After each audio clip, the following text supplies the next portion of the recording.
భూములు లాక్కోవద్దని అధికారుల కాలు మొక్కుతున్న రైతు. తెలంగాణ రాష్ట్రంలో ఎక్కడ చూసినా బలవంత భూసేకరణ చేస్తున్న విషయం తెలిసిందే. అన్నం పెట్టే అన్నదాతకు వెన్నుపోటు పొడుస్తున్న రేవంత్ సర్కార్ పేద ప్రజల ఆక్రందనలు వాళ్ళకు వినిపించడం లేదు. భూమిని నమ్ముకొని బతుకున్న రైతుల మీద కన్నెర చేస్తున్నారు. రెక్కాడితే కానీ డొక్కలేని నిండని పేదలకు అన్యాయం చేయడం తప్పు కాదా? అన్నదాత సుఖీ వనబోయి అన్నమో రామచంద్ర అంటున్న చిన్నకారు రైతులు, పేద రైతులకు మాకు న్యాయం చేయండి అని ఓ రైతు మొరపెట్టుకుంటున్న ఉద్దంతం.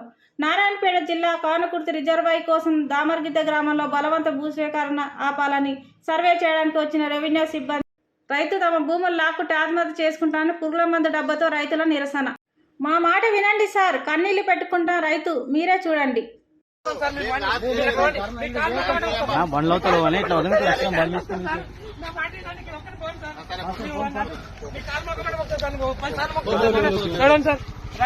రండి సార్, కాలు మొత్తం సార్, ప్లీజ్ సార్ రండి సార్, రండి సార్, కాలు మొత్తం మళ్ళీ మొత్తం